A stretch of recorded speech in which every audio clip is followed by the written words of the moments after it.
All right, here we go. Let's do some reads here for this week. Desert Storm. All right, hey, Bill, comparing Operation Desert Storm to a movie is appalling. Shame on you. I'm sure the soldiers who fought in that war didn't feel like they were starring in a movie. Oh, God, that's so deep. I'm so sick of people getting offended for other people. You know what I mean? Did I mean it in an insulting way? Shame on you. Shame on you. I remember one time, like when the war was first starting, one of the wars, there was a guy in the NFL, and he goes, yeah, Sunday's going to be a war. And then, like, oh, is that people fighting a real war? And he had to, like, apologize for that. It's like, it's an expression.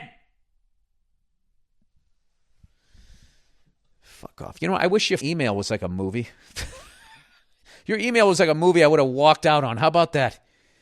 All right. You know what I've been starting to do, speaking of that, expressions, is listening to people like me and Verzi on the Verzi Effect. No. That's his podcast. We do the fuck is ours called? Oh, Anything Better. We always give each other shit because we fuck up. I fuck up names. He fucks up expressions. He combines them with other shit. So I'm just starting to write down. I heard this guy last night at that hoop game.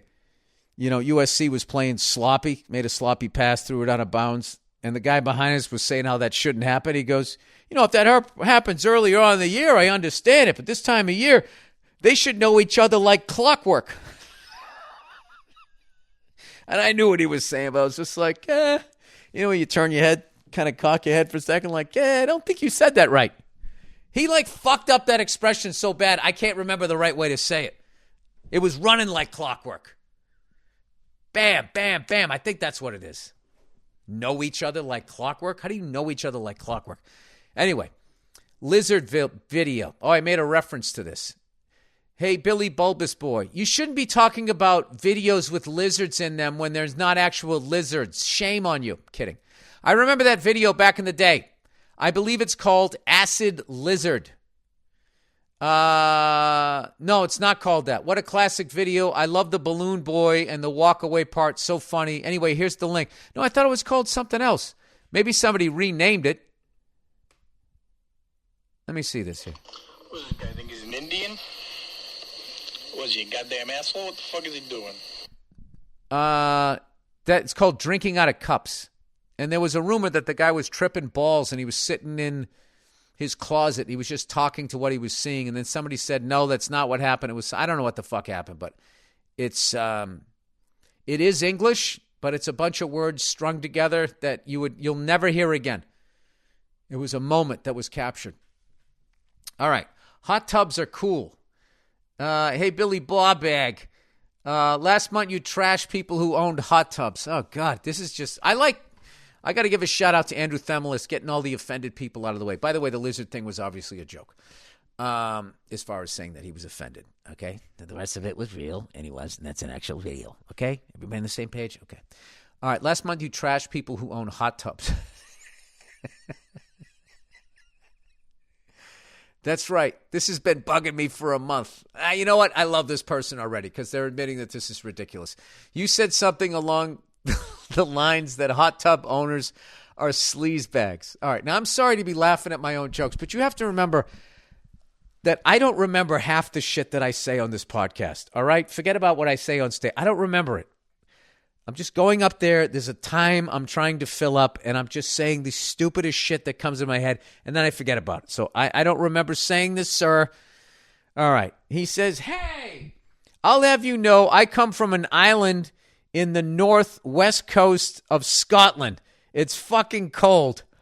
Okay, let me try to do a bad Scottish. I'll have you know I come from an island. I can't do it. I wish I could do a Scottish accent. It's fucking cold. All I can do is Bill Willem. Bill. Well, he goes, Bill Willem. You prefer Bill Willem? Bill. Bull. I grew up in the freezing cold wind and harsh environment that drove the Scots to be the absolute nutcases that they are today. A few years back, I moved to London to be with my girl. You fucking sellout! You with an English girl? Didn't you ever see Braveheart? To be with my girl and started a small business from scratch.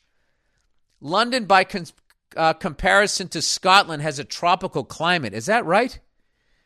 I thought that place was miserable. See, I have no idea. I've only been there a few times and not for a long. I went out for a long duration. Same thing with Scotland. I base everything about London's weather on the beginning of Sexy Beast. What do you say?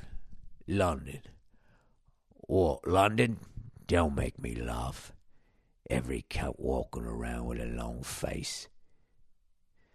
So I just pictured it was raining all the time. London, by comparison to Scotland, has a tropical climate. Since I moved, it has been my dream to have a nice back garden with a hot tub and a gas barbecue. Dude, if you can pull that off in London, nobody has that shit. They're just excited to get some fucking bread, right? Sorry. My dream was to cook a steak for me and my girl, stew in the tub with a cold one. Watch the UFC while the bubbles tickle my pale Scottish balls. I mean, I would say that's. I guess that isn't the American dream. It's everybody's dream. Dude, if you live in a cold, wet climate, I get it. I get it. I'm sorry. You're making it sound great. I really want to shit on you, but I mean, you're painting a hell of a picture here. He goes, I even wear shorts outside like I'm in Europe.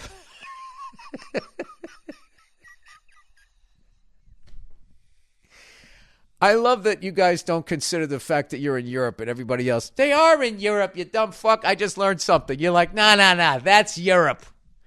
We're Great Britain. Oh, I love.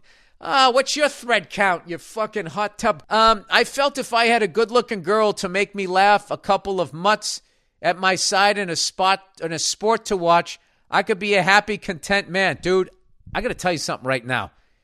If your dreams never get bigger than that, you're one of the wisest people, on the planet. If all you want is a good-looking woman to make you laugh, a couple of mutts, well, let's be honest, a lot of good-looking women aren't funny. They're too fucking hot. They walk around, a couple of mutts at my side and a sport to watch, I could be a happy and a content man. There you go. Maybe I could even settle down and make some babies. Well, there goes the content part. I mean, you'll be happy as hell, but Jesus Christ. This year, after 7 hard years of building my business, I will finally be able to afford this, and I thought, great. And until I heard you trash my fucking dreams on my way to work. Get it straight. White, British, tall, medium, handsome, untalented man can a straight, white, British, tall, medium, handsome, untalented man have anything these days? Dude, that's such a funny line, and I butchered it twice. I apologize. And maybe I am a sleaze, but I assure you that's a complete coincidence. Anyway, good call as always. Love your shit, all of it. Hope to see you live in London soon. I hope to be there soon. Dude, get the fucking hot tub. He said, kindest regards from the Vale of England. Get the hot tub. Jesus Christ. You sold me on a hot tub. Shit. I mean, you probably just sold 50,000 hot tubs in Seattle. Actually, we don't have those. We just stand around drinking coffee.